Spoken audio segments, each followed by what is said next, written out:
Para empezar, quisiera presentarles a la persona que nos acompañará hoy y es Dago García, quien actualmente es vicepresidente de producción de Caracol Televisión. Dago es comunicador social de la Universidad Externado de Colombia, ha sido escritor de televisión, teatro y cine por más de 25 años, durante los cuales además ha producido más de 40 seriados y telenovelas, entre las que se encuentran Pedro el Escamoso, Pecados Capitales y La Saga. En varias oportunidades, su talento ha sido reconocido con importantes premios de la industria, como los premios India Catalina y los premios TV y Novelas. Además, es ganador del premio El Tiempo a Mejor Libretista.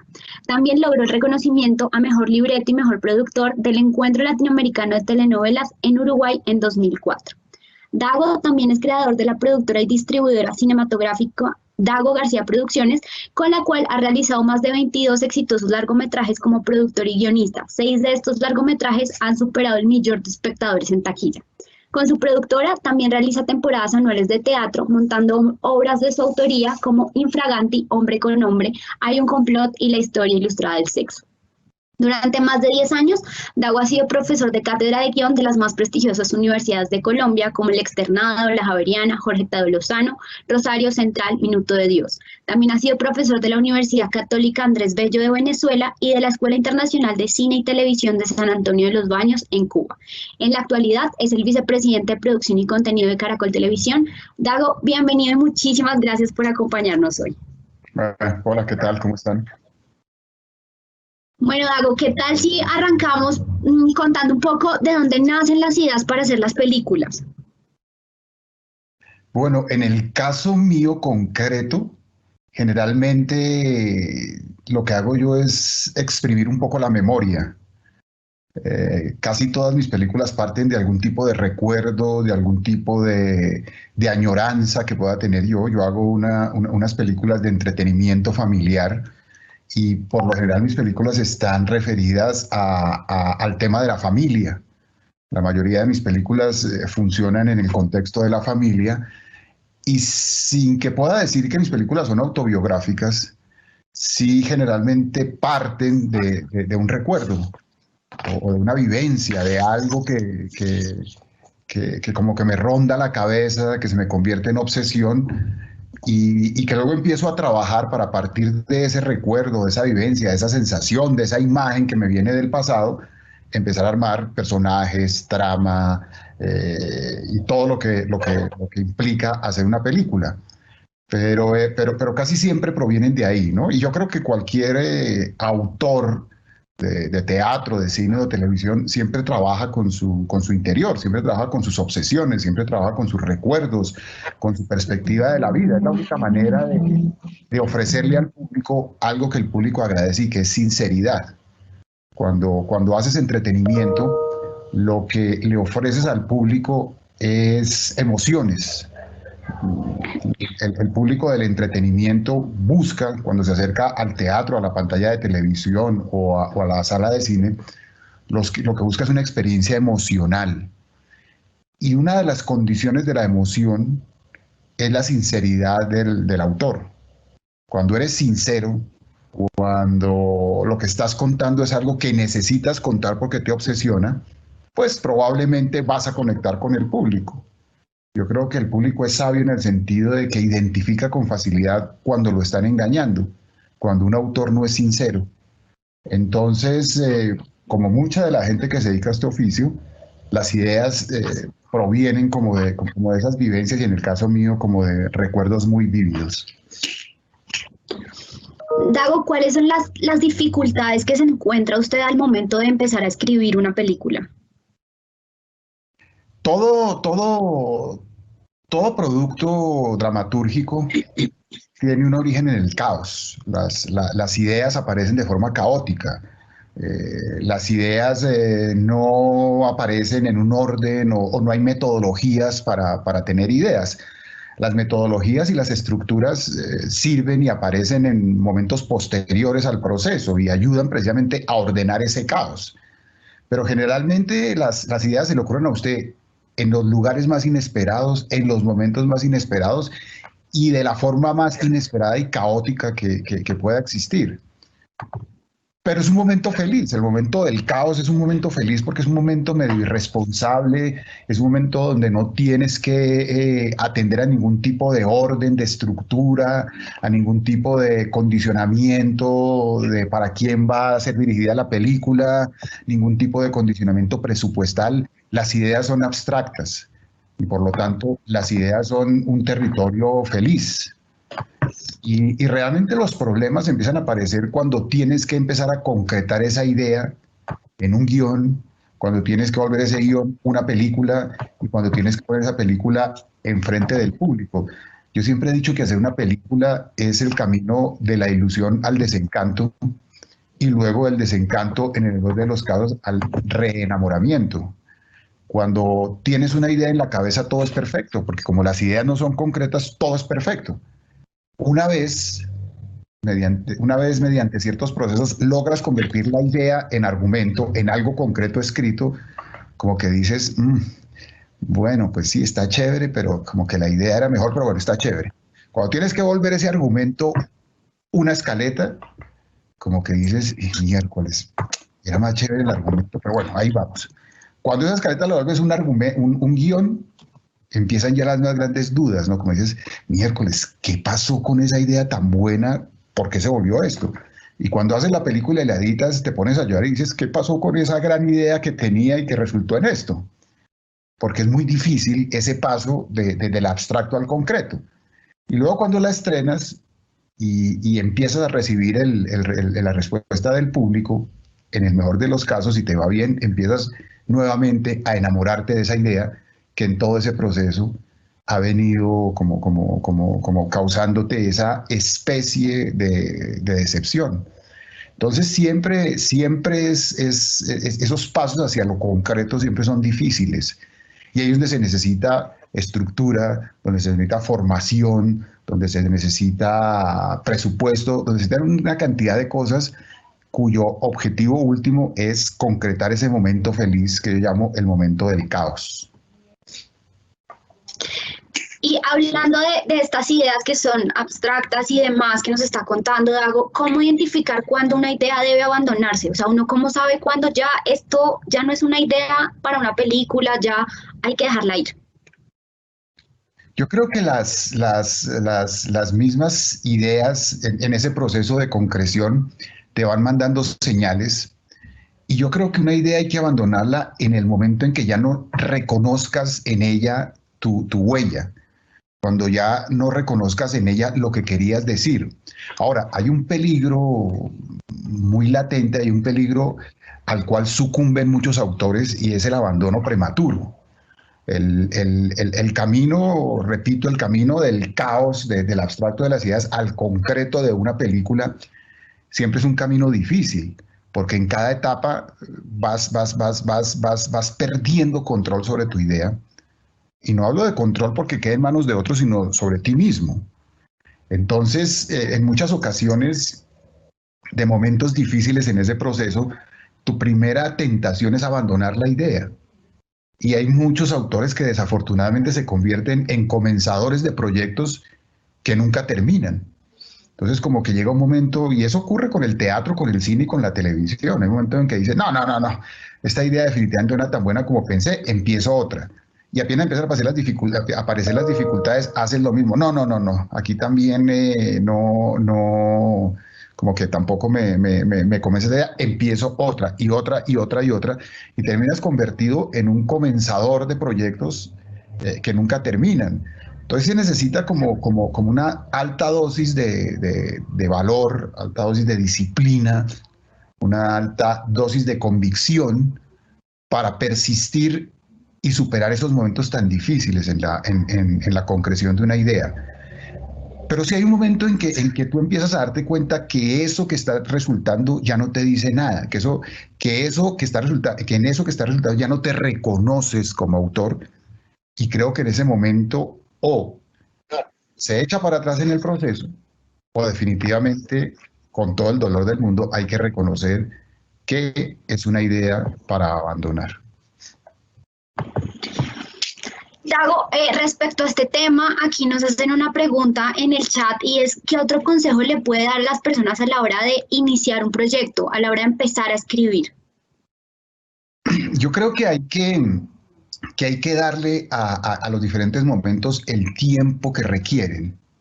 No hay que apurar los procesos. Como les decía, el primer momento del caos es un momento que se da en la cabeza. Y la cabeza es un músculo que tiene un órgano que tiene su propia dinámica, que tiene su propio proceso, que tiene su propia manera de hacer las cosas.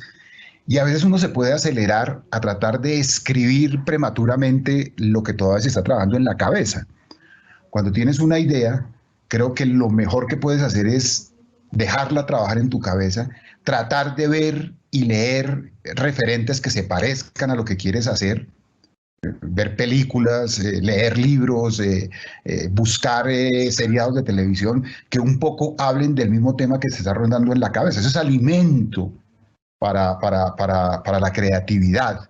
No se trata de ver para copiar, sino de alimentarse de otros referentes que probablemente te van a abrir caminos. Y ese es un proceso delicado que hay que dejar que fluya.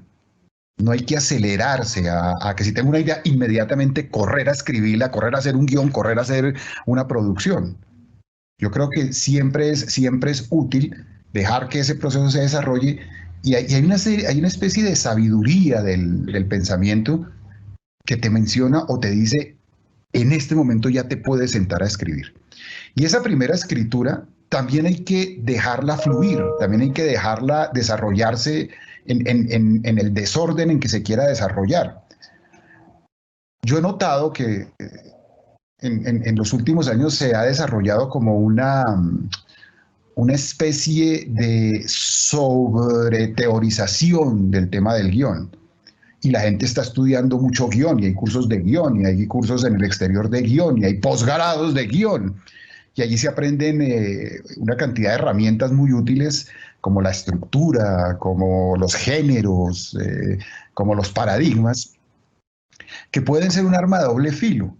Porque si tú los empiezas a aplicar prematuramente, si tú empiezas a pensar en estructura antes que en ideas, puedes finalmente hacer películas muy bien construidas formalmente, pero sin alma. Y lo más importante de una película es que tenga alma, que tenga algo que decir. La estructura, los paradigmas, los géneros, la construcción de personajes son herramientas que deben aparecer en un momento tardío del proceso. Al principio debes dejar fluir la creatividad sin ningún tipo de consideración. Primero en la cabeza, tienes que dejar que la cabeza trabaje sola. Aliméntala, pero no te aceleres. Y luego cuando empiezas a escribir el argumento, o como lo quieras llamar, también hay que dejar que la mano escriba en esa relación que tiene con el cerebro de manera libre. Al final, ¿qué vas a tener? Un material escrito que es tu materia prima, es como la arcilla del escultor. Y ese material, cuando tienes ese material, cuando ya te has vaciado la cabeza escribiendo en desorden si quieres, todo lo que tenías en la cabeza, llega el momento de empezar a aplicar estructura, empezar a buscar personajes, empezar a buscar conflictos, a navegar en ese material, como hace el escultor o hace el pintor, que primero prepara los colores, los pinceles, el escultor, la arcilla, y ya después de eso sí, bueno, pongámonos a darle forma a esto. Entonces creo que lo mejor que puede hacer un escritor es darle los tiempos que necesita cada proceso. En el caso del cine es de una u otra forma más cómodo, porque en el cine no tienes, salvo que tengas algún contrato de compromiso, presiones de tiempo. Puedes darle los tiempos que tú crees que merece cada uno de los procesos. En la televisión es un poco más complejo, porque cuando entras en una cadena de producción, pues los tiempos se van reduciendo y tienes que entregar libretos, quieras o no. Y ahí pues ya hay otro tipo como de estrategias para suplir esa falta de tiempo, como es el trabajo en taller de escritores, como es el trabajo de los lectores, de los editores de historia. Hay como una metodología un poco más compleja para suplir esa falta de tiempo que implica cualquier trabajo dramatúrgico. Hablando de esta diferenciación que hay entre la televisión y el cine, ¿qué diferencias podemos encontrar en la narrativa para televisión y en una narrativa para cine? Pues son muchas y tienen que ver con lo que algunos teóricos llaman la ecología de la recepción. ¿A qué me refiero? Es diferente el lugar y el ambiente donde recibe la televisión que el lugar y el ambiente donde consumes cine o teatro. En el caso del cine y el teatro, tienes un lugar artificial, diseñado exclusivamente para el ejercicio de recepción. En el caso del cine y el teatro, tú sales de tu casa, pagas una boleta, entras a un espacio artificial donde te apagan la luz, donde la pantalla es una pantalla enorme y donde el sistema de sonido es envolvente, donde estás sentado y donde estás rodeado de extraños. Por lo tanto, lo único que puedes hacer es ver la película. De hecho, hay gente que se molesta si le hablan o si escucha que comen, en fin, hay como un ritual de mucho respeto hacia el discurso y los niveles de atención son altísimos. O sea, cuando estás en cine, pues imagínate, una pantalla grande, sonido envolvente, no estás en tu casa, hay oscuridad, ¿cierto? Estás rodeado de extraños, pues eso todo participa o todo confluye para que tengas una relación de altísimo nivel de concentración con el discurso. Cuando trasladas eso a la televisión, pues las condiciones cambian radicalmente. En la televisión no sales de tu casa. La pantalla del televisor es pequeña. Por más que compres el televisor más grande, comparada con la pantalla de cine, siempre va a ser pequeña. El sonido no tiene la dimensión del sonido del cine. Estás rodeado de un ambiente familiar. Las actividades del hogar nunca se interrumpen cuando ves televisión. De hecho, acompañas la recepción de televisión o comiendo o estudiando o leyendo el periódico o comentando o hablando. En el caso de la televisión, con una mínima inversión de energía, puedes tener 400 opciones de otros programas, de otros canales. Hay cortes a comerciales que interrumpen al interior mismo del discurso. La vida cotidiana sigue. Entonces, ¿qué sucede? Que aquí los niveles de atención son mínimos y eso ya marca grandes diferencias a la hora de construir el discurso de la televisión y del cine. En la televisión generalmente los niveles de redundancia son mayores, en el cine son menores. En la televisión es fundamental empezar bien.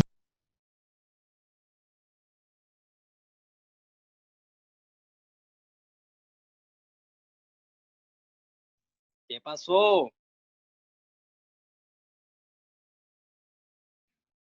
FT, ya vamos a mirar.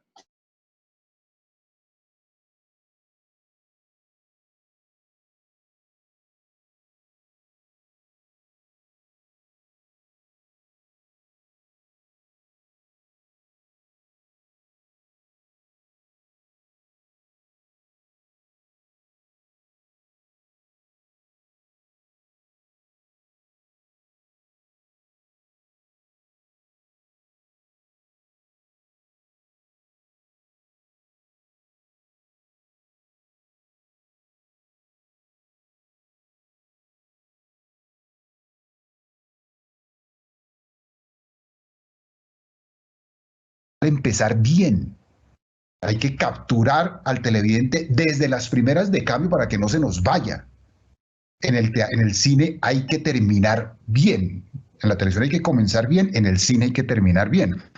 Porque en el cine es importantísimo el boca a boca y la gente generalmente se queda con la sensación de los últimos 5 minutos de la película. Tú una película la puedes empezar mal, la puedes empezar lenta, la puedes empezar sin mayor intensidad, pero tienes que terminar bien. En la televisión es todo lo contrario. Tienes que empezar con todo, que si logras atrapar al público, te va a aguantar el largo aliento. Los niveles de redundancia en el discurso en la televisión son mayores. Tienes que estar recordándole a la gente de qué se trata la historia, porque la gente se va, comenta, en fin. Mientras que en el cine sí puedes ir a lo concreto. Entonces, la televisión es un eje, la dramaturgia de televisión ha sido tradicionalmente un ejercicio de dilación, de tener mucho tiempo para decir poco. O sea, un seriado puede tener 60 horas, una telenovela puede tener 100 horas y la historia sigue siendo la misma. Entonces tienes mucho tiempo para decir poco y tienes que desarrollar habilidad para la dilación y la redundancia. En el cine los ejercicios son de condensación. Tienes poco tiempo para decir mucho. Una película, una obra de teatro dura hora y media, 2 horas, ya después de 2 horas es como sui generis, pero si comparas eso, son 2 episodios de un capítulo, de una serie que puede tener 100 horas. Ese hecho de los niveles de atención y de las duraciones tienen implicaciones en la dramaturgia. El cine y el teatro, en el caso del entretenimiento, aquí no estamos hablando de cine experimental, se acomodan mejor con las estructuras clásicas, con las estructuras aristotélicas, con las estructuras de los paradigmas de Seinfeld, porque esas teorizaciones fueron hechas para dramaturgias cortas, ¿cierto? El teatro nunca conoció una obra de 60 horas, o de 80 horas, o de 100 horas. Cuando trabajas en televisión, en dramaturgia de televisión, a la quinta hora la estructura se fue al carajo. La consistencia de los personajes se fue al carajo. Entonces, en el caso de la televisión y de la dramaturgia de la televisión, casi que hay que desarrollar un espíritu circense. ¿A qué me refiero? En la dramaturgia tradicional del cine y del teatro, la pregunta siempre será, ¿cómo va a terminar esta historia? Porque ambas dramaturgias comienzan con un conflicto, un personaje que tiene un problema y uno dice, y lo que uno espera es cómo este personaje resuelve este problema. En el caso de la televisión la pregunta cambia. Ya no es la pregunta cómo va a terminar esta historia, sino qué va a pasar ahora.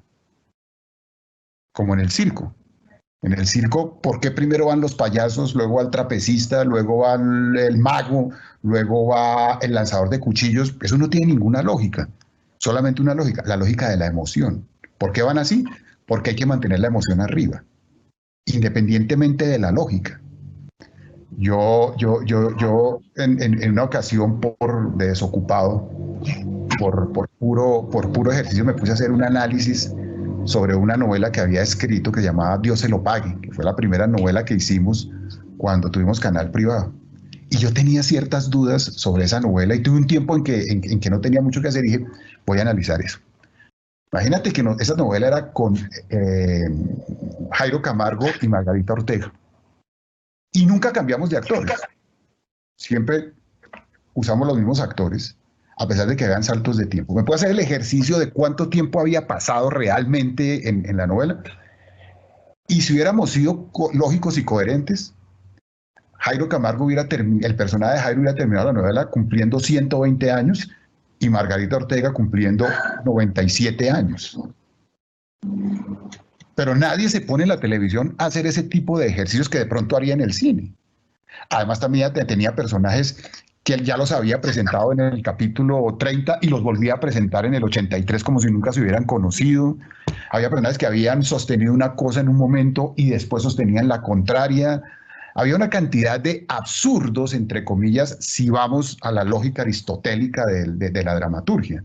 Pero que si vamos a la lógica de la televisión, de la búsqueda de la emoción, pues es totalmente válida porque aquí estamos jugando otras cosas. Entonces, hay muchísimas diferencias y todas ellas, creo yo, surgen de esto que se llama la ecología de la recepción y también del carácter económico de los dos medios. La televisión abierta por lo menos vive de la pauta. El cine vive de los tickets, ¿ok? Entonces, por eso la televisión tiene formatos largos, sobre todo la televisión latinoamericana, por eso la dramaturgia se interrumpe diariamente con un capítulo que continúa al otro día durante la semana. Por eso en los mismos capítulos hay cortes a comerciales. Y todo eso hay que tenerlo en cuenta. Nos parecemos más a los folletines del siglo XVIII que se hacían para vender periódicos que al teatro o al cine. No, acá en, ¿no? Si estoy acá en el chat nos has... porque yo me embalo y... Tranquilo. Acá en el chat nos hacen una pregunta, es una persona que todo el tiempo está escribiendo historias de su visión de la vida, pero quiere saber cómo hace esta persona para saber qué tanto potencial tienen sus historias para hacer realmente una producción audiovisual.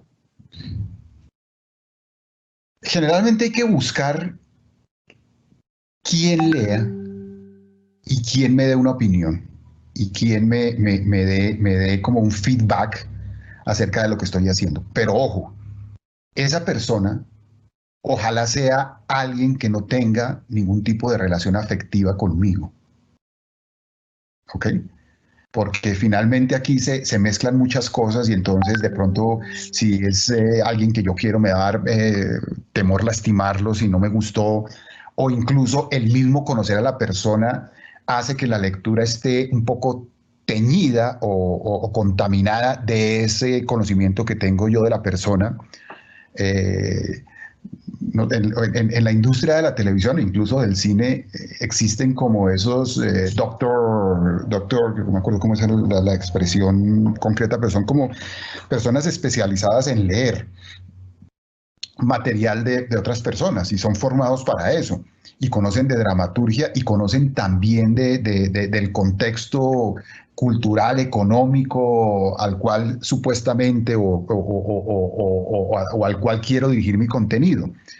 Y estas personas pueden dar una opinión sobre el material que reciben. Yo generalmente trato de tener como dos conciencias. Una conciencia que es alguien y en quien yo creo profesionalmente, alguien que sé que sabe, alguien con el que no tengo mayores vínculos afectivos y que me da una opinión muy profesional. Pero también me gusta darle el material a alguien que no tenga que ver nada con el medio, que no tenga ningún conocimiento previo, que no sepa qué es hacer televisión o hacer cine y que se acerque al guión totalmente desarmado y desprevenido. Es como la visión del público común y corriente que tampoco tiene por qué conocer cómo se hace una película o cómo se hace un guión, y alguien que sí sabe, y de ahí el recibo de las dos opiniones. Ahora, también hay que tener cuidado con lo que se escucha. No siempre hay que hacer caso a lo que se escucha, no siempre hay que recibir las opiniones como si fueran verdades reveladas. Son inputs que luego, si eres lo suficientemente inteligente y si eres lo suficientemente desprendido de tus propias ideas, porque hay que tener cierto grado de distancia, pues sabrás de lo que escuchas, qué aporta, qué no aporta, sabrás de lo que escuchas, dónde hay problemas y dónde hay fortalezas. No se trata ni de cerrarse a cualquier opinión, ni tampoco de aceptar todas opiniones como si fueran realidades. Ahí digamos que hay una dialecta y un equilibrio que hay que cuidar muy bien. Bueno, Dago, acá nos están preguntando en el chat por este nuevo tipo de plataformas de video por demanda como Netflix, Amazon Prime y demás. ¿Qué diferencias hay entre las narrativas diseñadas para la televisión tradicional y una narrativa para una serie que uno se puede ver los 10 capítulos, 8 capítulos seguidos?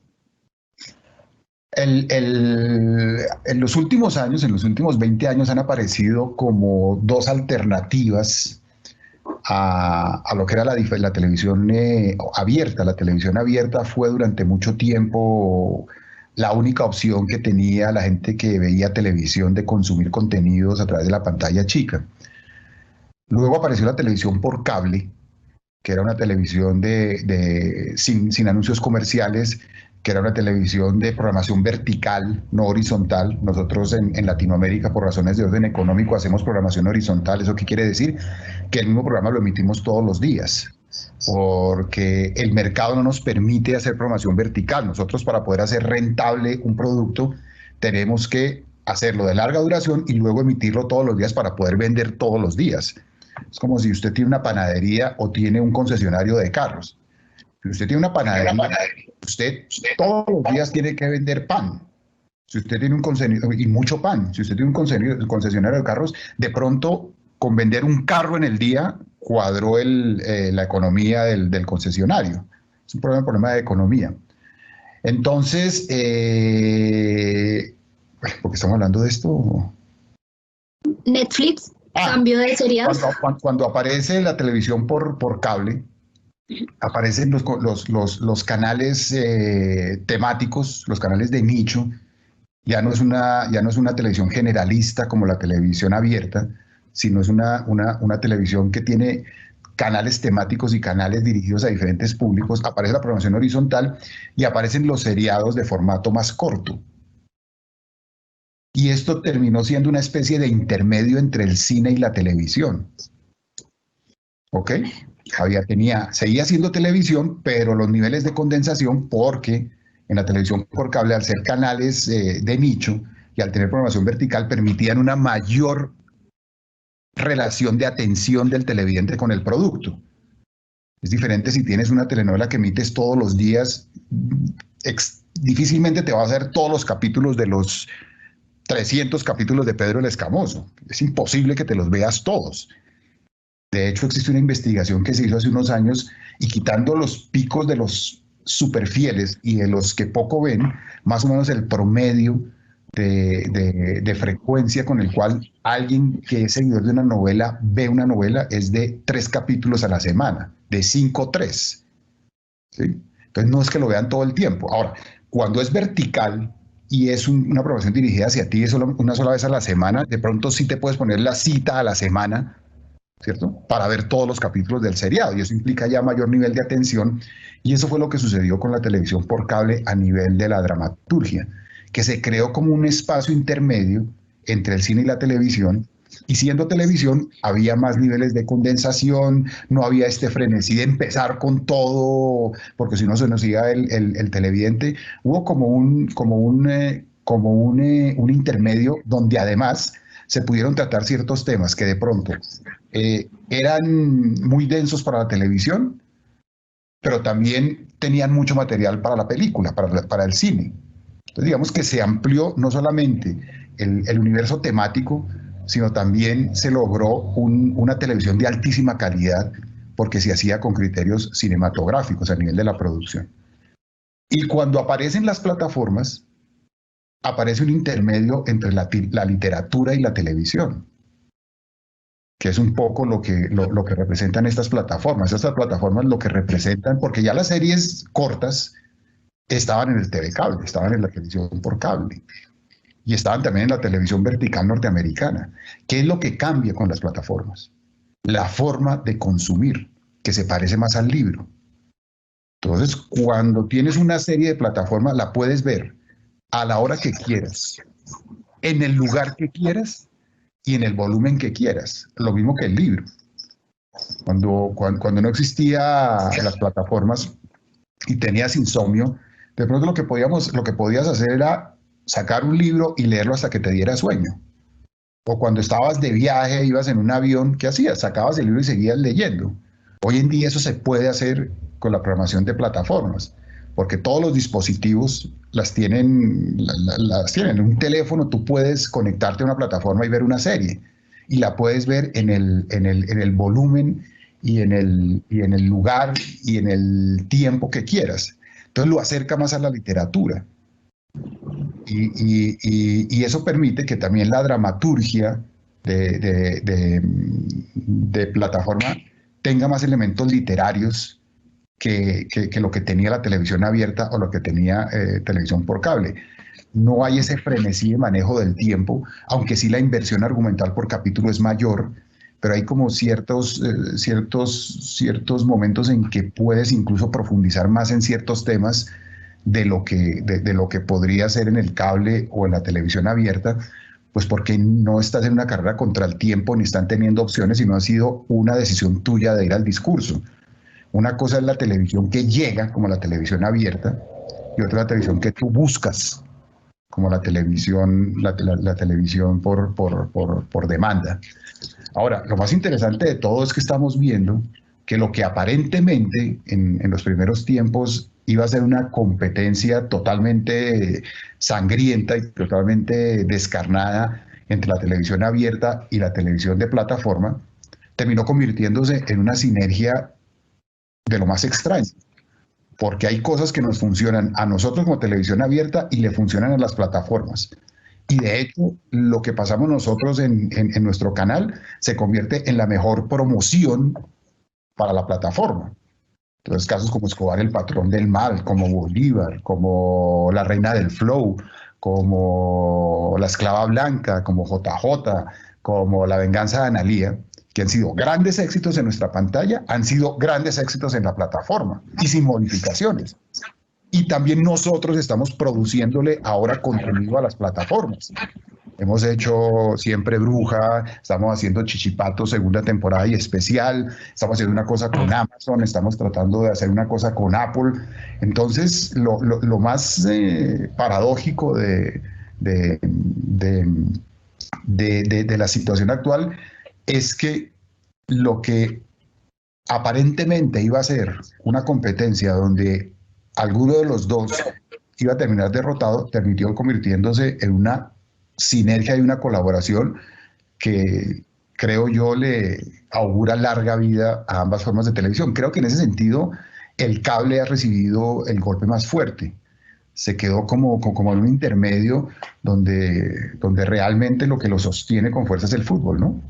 Y ciertos canales que han sido muy audaces, pero es interesante ver cómo esa misma dinámica terminó revelándonos una mutua colaboración que en los primeros tiempos no esperábamos. Bueno, Dago, regresando al cine y a estas producciones que usted ya ha hecho, nos preguntan si tiene planeado algún otro contenido infantil como Reggae Chicken. Sí, tengo una película que se llama El mundo de las cosas perdidas, que es una película donde creamos un submundo a donde van a ir a parar las cosas perdidas, porque es que a uno siempre se le pierden cosas que nunca encuentra. Entonces las llaves, una media, un libro, unas gafas, un arete, ¿cierto? Y siempre me preguntaba, bueno, ¿y esas cosas a dónde van a parar? Entonces escribí un guión en el cual hay un mundo paralelo a este donde están todas las cosas perdidas y están luchando por regresar, porque las encuentren. Pero también hay otro tercer mundo que es la tierra del olvido, que es el mundo a donde van a parar las cosas que ya los humanos dejamos de buscar. Entonces es una película donde los protagonistas son un arete, un libro, unas gafas, una tarjeta de crédito, unas llaves, todo lo que a uno se le pierde y que están luchando constantemente por evitar irse a la tierra del olvido y lograr que en el otro mundo los encuentren. Y también estoy trabajando un proyecto que se llama, pero ese es un proyecto digital, que se llama Las princesas no comen cuento, que son versiones contemporáneas de los cuentos infantiles. Los cuentos infantiles creo que tienen un discurso un poco anacrónico con respecto a las épocas que estamos viviendo.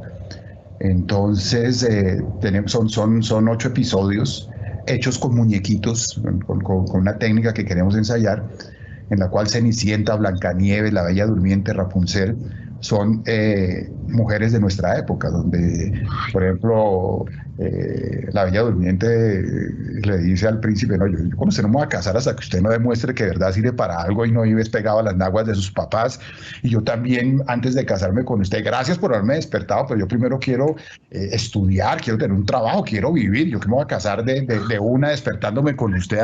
Entonces, estamos trabajando en ese proyecto que está muy chévere y yo creo que en un par de semanas empezamos a rodar, pero es un proyecto también infantil, ¿sí? La programación infantil me gusta mucho y quiero seguir haciéndola, ¿no? Tengo esos 2 proyectos andando. Bueno, Dago, acá también en el chat nos escriben, bueno, primero esta persona quiere expresar la admiración por el increíble trabajo y quiere preguntar cómo puede mezclar el periodismo, que es su profesión, y su pasión, que es el cine. ¿Cómo se pueden juntar estos dos mundos? Pues de hecho manejan herramientas similares, o sea, ambos tenemos como objetivo el periodismo y el cine contar historias. Y de hecho, aquel paradigma de qué, cuándo, quién y cómo, nos lo preguntamos siempre los dos, los periodistas y los escritores. Y también ambos somos buscadores de conflictos. Donde hay conflicto hay dramaturgia, donde hay conflicto hay noticia. Entonces creo que somos primos hermanos y también con la literatura.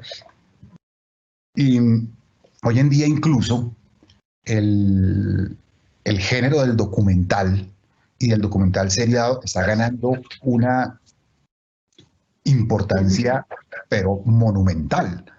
Y son una serie de documentales con un carácter periodístico muy fuerte, pero también con un canal, con un espíritu dramatúrgico súper interesante. Mire, yo siempre he sostenido que el mejor escritor, el mejor dramaturgo que tiene Caracol Televisión se llama Manuel Teodoro. Manuel Teodoro es un dramaturgo inmenso.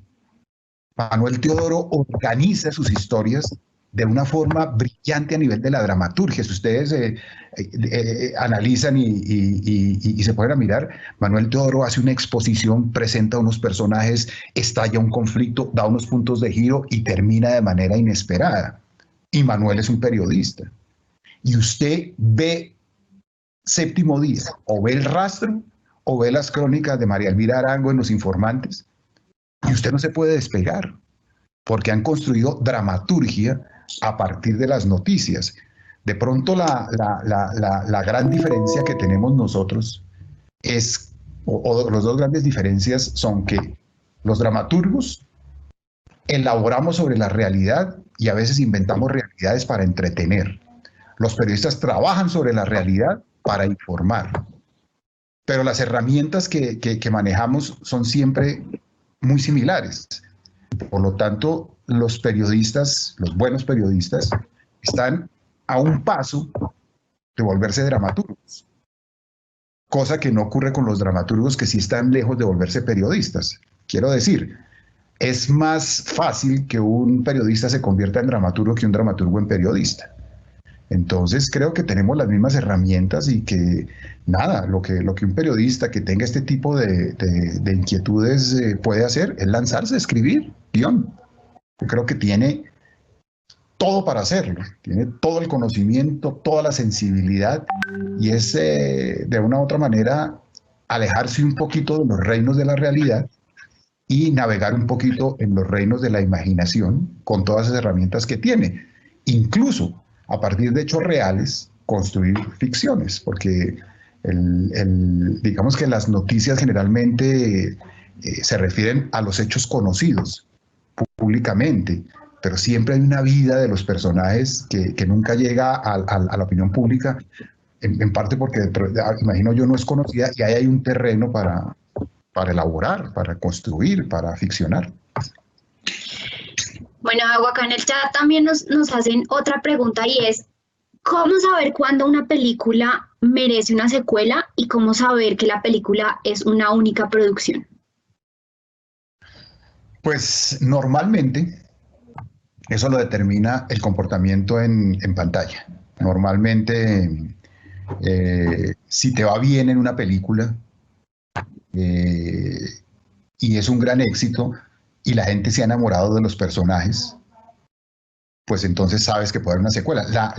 La clave está en la construcción de los personajes, no en el plot, no en la historia, porque la historia sí se agota, ¿no? La historia sí comienza y termina. Pero si tienes unos personajes con los cuales la gente se ha encarretado, con los cuales la gente se ha identificado y se ha divertido, puedes trasladar esos personajes a una nueva historia, crearles una nueva historia. Entonces todo depende de los personajes, todo depende de que la marca haya quedado posicionada. Y tú sabes si esos personajes tienen ese aliento para involucrarse en otras personas. En eso la televisión es muy sabia y la televisión enseña mucho, porque cuando haces un seriado unitario, no una telenovela, sino estos seriados en los cuales los personajes son los mismos, pero las historias cambian en cada capítulo, como fue la época de nuestras comedias, como El Chinche, Vuelo Secreto, Romeo y Buceta, donde tenías los mismos personajes, pero pasaban de historia a historia, pues tú sabes que si has logrado construir esos personajes y esas relaciones entre personajes de manera encantadora y que la gente ha comprado esos personajes, sabes que puedes tener una secuela, si tu producción ha funcionado. En el caso mío, he tenido como varios caminos. El primero fue el paseo, que el primer paseo funcionó de maravilla y por lo tanto dije, bueno, este tema del paseo y de la familia y de las relaciones familiares y de siempre el papá que quiere llevar a los hijos adolescentes de paseo y los hijos adolescentes no quieren ir y finalmente van, hay una aventura y de reconciliación familiar, dije, esto permite como secuelas. E hice secuelas. Lo mismo me pasó con El Coco. Coco, he hecho 3 versiones del Coco y lo mismo. Digamos que el Coco está basado específicamente en los personajes, en nuestros comediantes de Sábados Felices, y la primera película fue La Locura, y ahí me di cuenta que aquí había otro tipo de secuelas. Pero hubo también una circunstancia que fue con Uno al año no hace daño, y fue que yo quería hacer una película donde tuviera como la cronología de las celebraciones de los colombianos, ¿cierto? El bautizo, la primera comunión, el grado, el matrimonio, las bodas de oro, en fin, los ritos de la muerte, como tratar de construir la cronología de las celebraciones de los colombianos que siempre la acompañamos de trago. Cuando estuve haciendo ese guión, y de lo que hablábamos anteriormente, tenía que hacer un ejercicio de condensación y el guión me quedaba largo y me quedaba largo y me quedaba largo y me quedaba largo y no veía cómo condensarlo, hasta que un día me quedé pensando y dije, pues en vez de seguir luchando contra la extensión del guión, pues lo que hago es hago 2 películas al mismo tiempo. Que eso también me daba ciertas ventajas presupuestales porque podía trabajar con economía de escala. Y me arriesgué, era un salto al aire.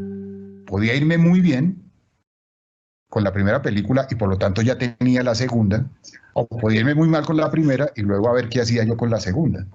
Por fortuna la primera funcionó muy bien y la segunda también funcionó muy bien, pero fue un salto al vacío. Lo mismo traté de hacer con el Paseo 5, el Paseo de Oficina, y una secuela que se llama La Sucursal, que las hice al mismo tiempo como tratando de replicar el esquema de Uno al año no hace daño, pero con esa sí me fue muy bien con el Paseo y muy mal con La Sucursal.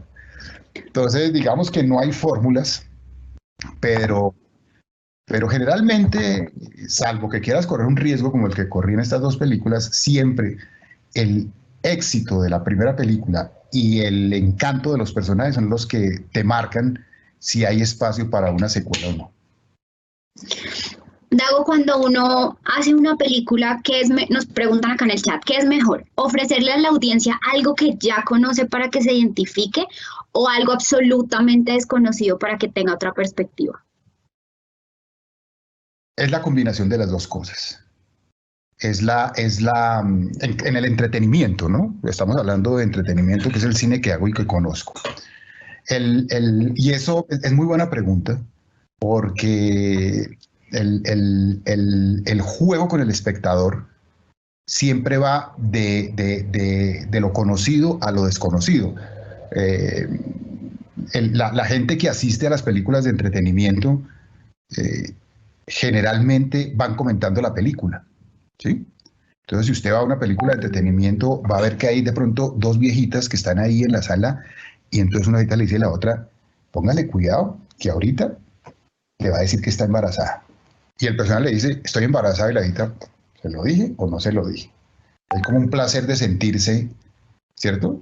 Conocedor de la dramaturgia. Hay un placer de saber más que los personajes, de estar por encima de los personajes. Se llama la función Dios y es muy placentera, ¿sí? Pero también hay que jugar con la sorpresa. Entonces la misma viejita entonces dice, y póngale cuidado que ahorita le va a decir que se va a casar con otra. Y el tipo no lo hace. Y entonces la viejita inmediatamente como que queda sorprendida y por lo tanto recuperas una atención que probablemente si eres muy previsible vas perdiendo. Entonces hay que llevar al público de terrenos conocidos donde se sienta seguro, ¿cierto? A terrenos desconocidos donde le ofreces una sorpresa. Y dependiendo de cómo manejes ese juego, logras capturar al público. Hay muchos teóricos que dicen que uno siempre tiene que buscar un tema recurrente y contarlo de una forma diferente, que parezca diferente lo que siempre es recurrente. Los ejercicios emocionales son ejercicios de reconocimiento, no son ejercicios de conocimiento. Cuando bailas, por ejemplo, cuando bailas estás gozando. Yo fui disc jockey durante 7 años de un sitio de salsa en Bogotá que se llama Quiebra Canto. Y yo recuerdo, claro, ¿no? Como el melómano va desarrollando cierto conocimiento musical, pero la gente siempre quiere bailar lo mismo, lo que ya conoce, lo que reconoce. Cuando se trata de gozar, a mí que no me pongan temas nuevos.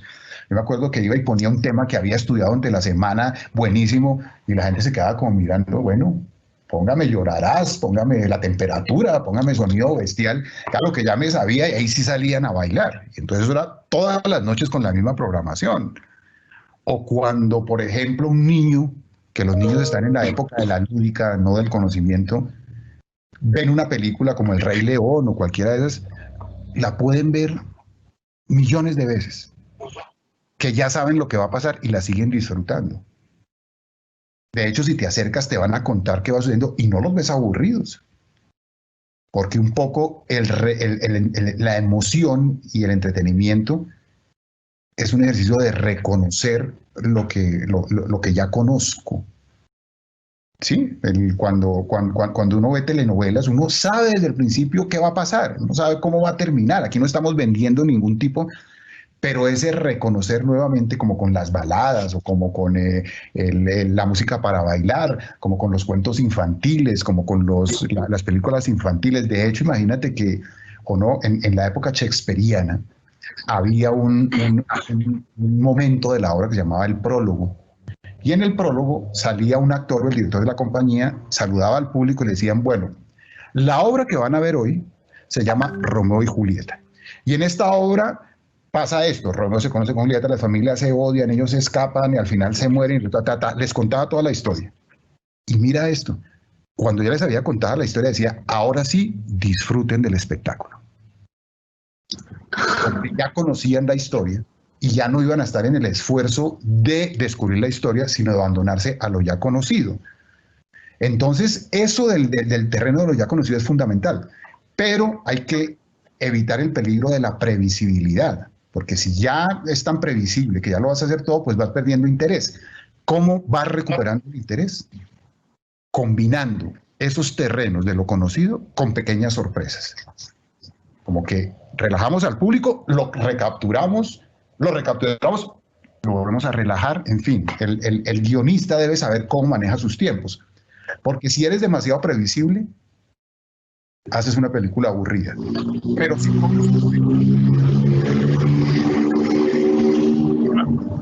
en el caso del entretenimiento hay que saber combinar esos dos ejercicios con el público, que es fundamental. Dago, ¿qué libros puedes recomendarnos para leer? ¿Sobre el tema? Sobre el tema.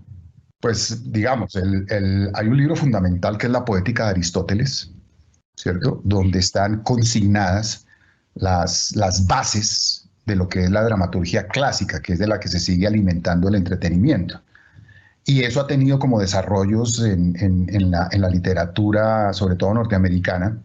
Hay un libro que a mí me gusta mucho que se llama El Manual del Guionista de Seinfeld, que es como un libro muy teórico sobre el paradigma, donde en cada capítulo va dejando un ejercicio Seinfeld, y al final, si has seguido con juicio el libro, pues tienes un guión hecho.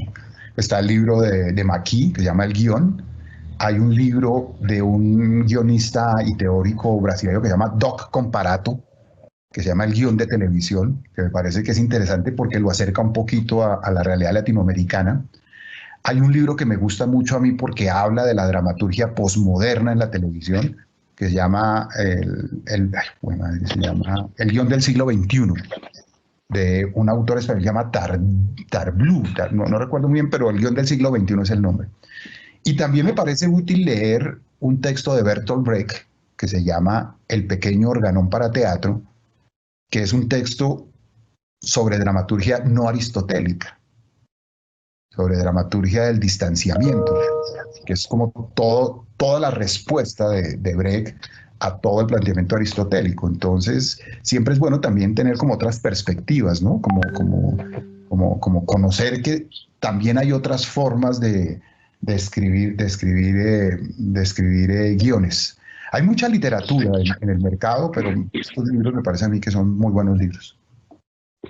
Hablando de libros, Dago, acá en el chat, Luisa nos pregunta, ¿ha pensado en escribir un libro autobiográfico? Yo sería la primera en comprarlo. No hay tanta vanidad en mí mi vida ha sido demasiado tranquila como para escribir un libro. Las buenas historias surgen de los grandes conflictos y pues yo por fortuna he tenido una vida casi que aburridamente calmada, entonces no tengo mucho, no tengo mucho para ofrecer. A lo mejor pienso a veces que me invento historias y construyo historias, pues un poco para darle algo de emoción a una vida que es bastante normal y tranquila. Entonces, pues gracias por el ofrecimiento y por la voluntad de comprarme autobiografía, pero ni siento que mi vida valga la pena contarse, ni la vanidad me da para tanto, ¿no? Pero agradezco la deferencia de de quien ofreció a comprar el libro. Dago nos pregunta acá, Valeria nos dice también en el chat, la nena es súper buena, ¿cómo surge la idea de producirla? La nena es como una exageración, porque la nena está planteada en tiempo de farsa, ¿no? La nena es una farsa y la farsa, a diferencia de la comedia, porque la comedia siempre buscas que los personajes sean fácilmente identificables. En la farsa exageras los caracteres, es muy difícil encontrar a alguien así y la exageras un poco para destacar ciertos rasgos. Y eso lo permite, por ejemplo, es muy difícil hacer farsa en televisión abierta, porque es un género que requiere como cierta actitud. En cambio, en el mundo digital es perfecto. Y esa serie es un poco la caricaturización de todas las experiencias que tuve yo con mi hija mayor, cuando fue adolescente y mi hija mayor fue terrible. Mi hija Juana me hizo sufrir todo lo que un padre puede sufrir hoy en día es una señora muy respetable, hoy en día es mamá de 2 hijas y dio un giro impresionante porque si la ves hoy no te crees todos los cuentos que tengo yo sobre mi hija en sus tiempos de colegio y siempre, ya había intentado hacerlo en una película que se llama El Carro, pero había sido muy en términos de comedia. Pero luego cuando iba a hacer una película con la nena, había escrito ya el argumento para hacer una película porque decía, no me quedo con las ganas de contarle al mundo mi sufrimiento como padre a cuenta de esta hija tan poco convencional. Y cuando empecé a tratar ahí sucedieron esas cosas, cuando empecé a tratar de escribir el guión me di cuenta que había tanto material que no me iba a alcanzar el tiempo y decidí hacer el seriado, ¿no? Hacer el seriado web de la nena, porque creo que estas plataformas permiten como unas audacias que en otros medios van a ser muy complicadas de hacer. Dago nos preguntan también acá en el chat, ¿cómo hago para ser parte de una producción tuya como actor? Pues eso toca estar pendiente de cuándo vamos a hacer una película y acercarse a DGP y al director de cada película. Siempre tiene un director de casting y ese director de casting es como el primero que organiza el casting, ¿no? Entonces ahí hay que estar como siempre los actores. Hoy en día los actores han resuelto mucho del problema de saber qué está pasando gracias a los managers, ¿no? Los managers siempre están como en la jugada, siempre tienen los contactos, siempre están averiguando, siempre están pendientes de qué se está moviendo y ellos cuando saben que hay una producción identifican fácilmente al director de casting o nosotros mismos los convocamos a ellos para que ellos nos muestren sus books. Si el actor no tiene manager, pues tiene que hacer como la misma tarea, ¿no? Como de estar siempre, y eso siempre se sabe, eso cuando alguien está haciendo algo, este medio no es que se caracterice por su discreción, sino siempre se sabe lo que está sucediendo. Entonces hay que estar como en la jugada y acercándose a los jefes de casting para buscar oportunidades. O si está dentro de sus posibilidades conseguirse un manager que haga ese trabajo por ellos, ¿no? Y que sea quien esté en la jugada, porque a veces para un actor que tiene otro tipo de sensibilidad, ese trabajo como de mercadeo y de búsqueda de trabajo no es lo más cómodo ni es su expertise. Entonces, conozco actores que lo hacen y lo hacen muy bien y se ahorran el porcentaje que tienen que pagar al manager. Pero si el actor siente que no tiene esa habilidad o esa disposición para ese trabajo, pues lo mejor es conseguir quien lo haga por él, ¿no? Dago, nos pregunta Juan acá en el chat, ¿qué opina respecto a la retransmisión de Pedro el Escamoso? Pues opino que chévere volver a recordar esos clásicos de la televisión colombiana. Creo que una de las sorpresas que nos ha traído la pandemia es darnos cuenta que tenemos títulos clásicos en nuestra televisión y que tiene que ver un poco con lo que hablábamos de cómo el disfrute a veces pasa por el reconocimiento de lo ya conocido. Creo que con estas repeticiones que estamos haciendo y que está haciendo la competencia también, hay gente que la ve para repetir esos momentos gratos y hay gente que no las vio y las está viendo por primera vez. Eso ocurre como con los chistes, ¿sí? Cuando usted tiene un amigo que es bueno para contar chistes, ¿cierto? A pesar de que son siempre los mismos chistes y estamos en una reunión, usted, ay, oye, hermano, cuente el chiste ese, no sé qué, y vuelve y le echa el chiste, ¿sí? Y en la siguiente reunión otra vez, hermano, pero échase el cuento ese, ¿qué pasó ahí? O sea, ¿por qué nos gusta tanto volver a oír las cosas divertidas? No me digan que usted no tiene el amigo ese al que le piden siempre que yo recuerdo tanto, Fernando Gaitán era un contador de cuentos impresionante, impresionante, no de chistes, sino de cuentos.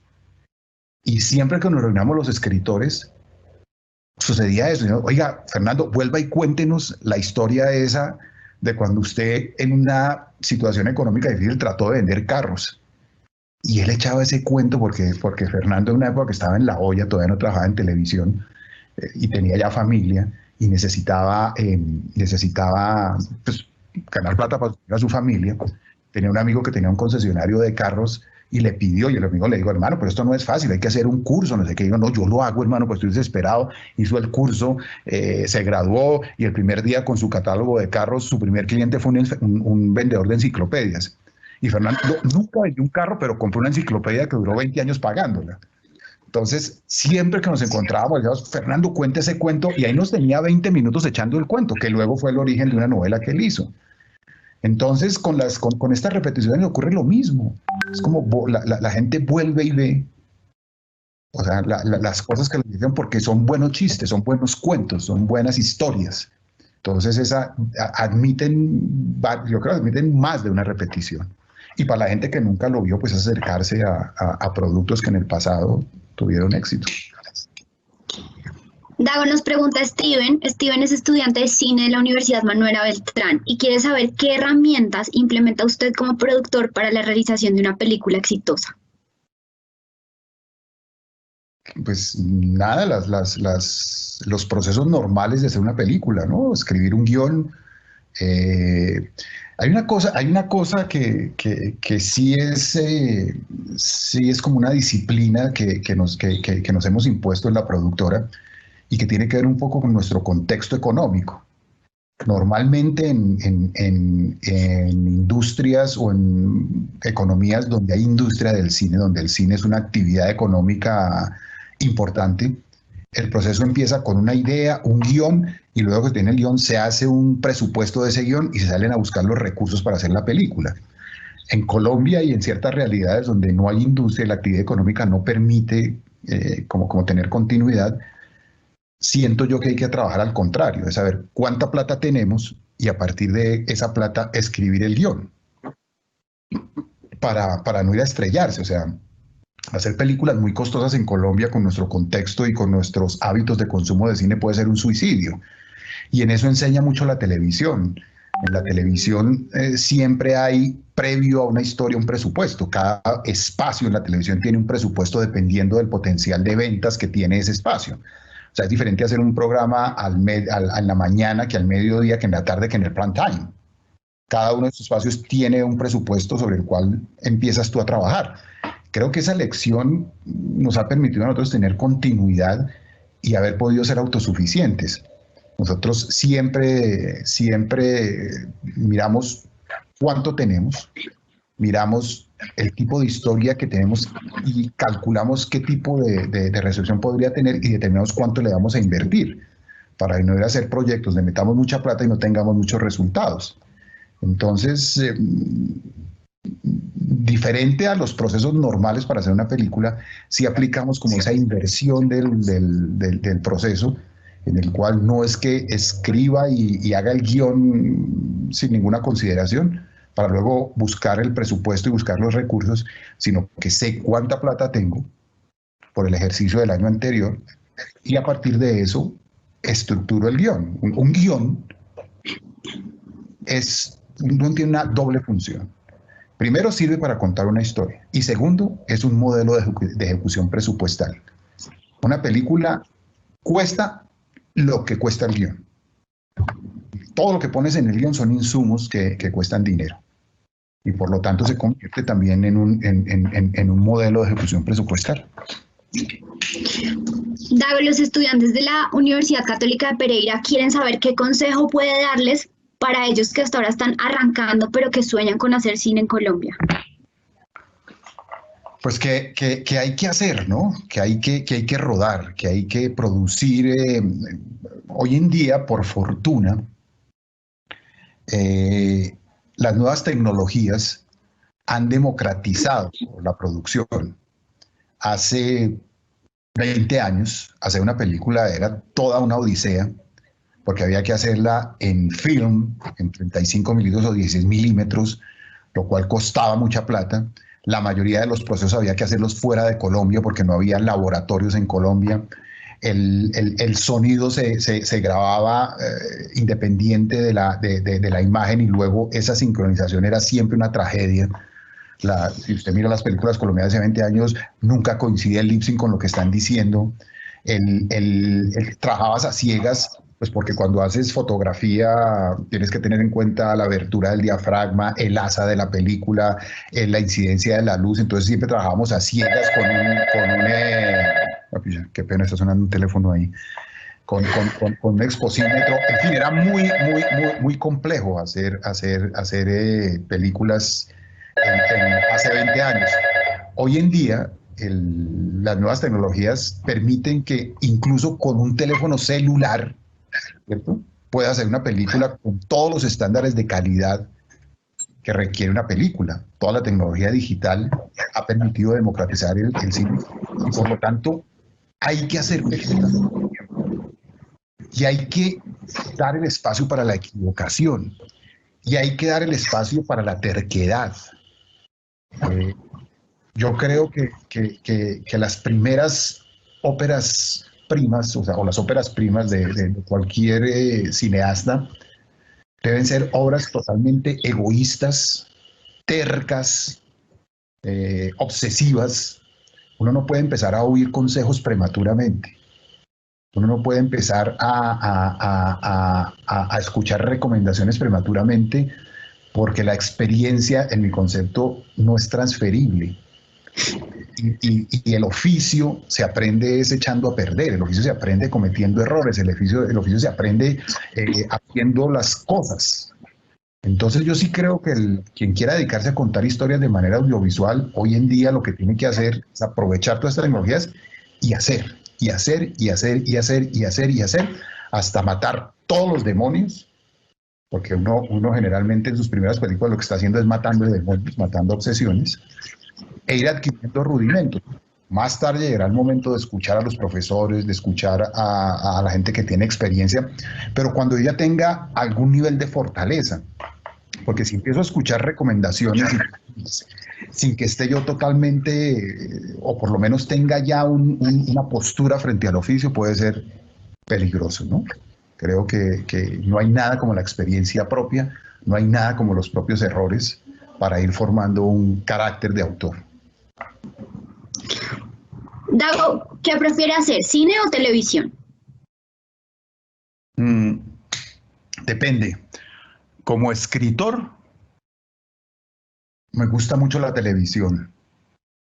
Creo que la televisión, por su extensión, permite una mayor profundización de los temas, una mayor profundización de los personajes, una mayor profundización de los conflictos. La televisión es una maravilla porque su misma extensión y su mismo arraigo en el público le permiten al escritor muchas cosas que ni el teatro ni el cine permite.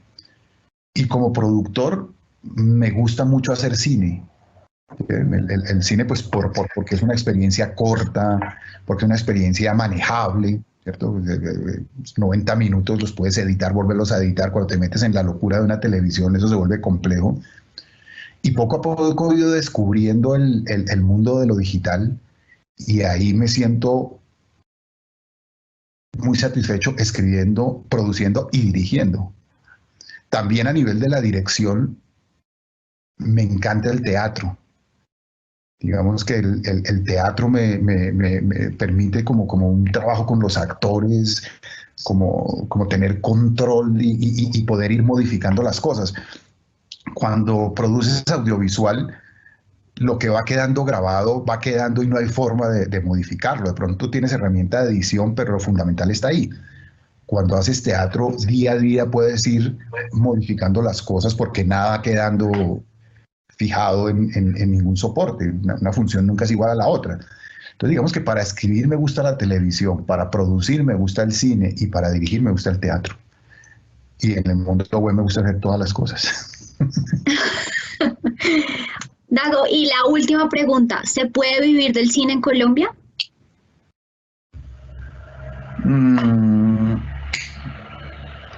Yo creo que en este momento sí, se están abriendo buenas posibilidades. No sé qué va a pasar con el tema de la pandemia y las consecuencias que va a tener esto, pero nosotros tenemos una ley de cine que es muy sabia, y es una ley de cine que de una u otra forma están los resultados. Gracias a la ley de cine, el número de películas en Colombia se ha incrementado exponencialmente. Hace 20 años hacíamos 3 películas, 4 películas al año y había años en que hacíamos una película. Desde que tenemos ley de cine eso se ha incrementado y el año pasado se estrenaron 45 películas colombianas. Eso es casi 4 películas al mes. Entonces hay una serie de políticas de incentivos, hay una serie de políticas de becas, hay una serie de políticas de alivios tributarios que han permitido que se haga cine. De pronto todavía tenemos una asignatura pendiente que es cómo hacer que esa producción genere economía, que la gente vaya a cine y las películas no necesiten exclusivamente del apoyo del Estado para poder tener continuidad. Pero también hay otra pata de la ley de cine que también ha sido muy benéfica y es los incentivos que hay para producciones extranjeras que vienen a hacer el trabajo en Colombia. Y eso también ha permitido que se amplíe las posibilidades laborales de nuestros actores, de nuestros técnicos, de nuestros sonidistas, de nuestros fotógrafos. Entonces, hasta antes de la pandemia, lo que pasa es que todavía en medio de la pandemia no sabemos cuáles van a ser las consecuencias, pero antes de la pandemia yo creo que sí había posibilidad de vivir del cine. De hecho, surgieron ciertas asociaciones de productores, de luminotécnicos, de sonidistas, ciertos gremios que empezaron a regular un poco el trabajo. Y eso era resultado de que había trabajo, ¿no? de que había que regularlo porque había trabajo. Entonces, esperemos que cuando salgamos de esta situación tan compleja, retomemos en ese punto y volvamos a tener buena producción, vamos a tener producciones propias, producciones extranjeras, y ojalá podamos cumplir esa asignatura pendiente que es crear un vínculo con el público más sólido del que hemos tenido hasta ahora para que esa actividad económica siga creciendo y se convierta en fuente de empleo y fuente de riqueza. Dago, muchísimas gracias por acompañarnos, muchísimas gracias por este espacio, por permitirnos todas estas preguntas. A las personas que nos acompañaron a este momento también muchísimas gracias. Y recuerden que dentro de 8 días tenemos nuevamente conferencia a las 9 de la mañana para hablar del entretenimiento en Colombia.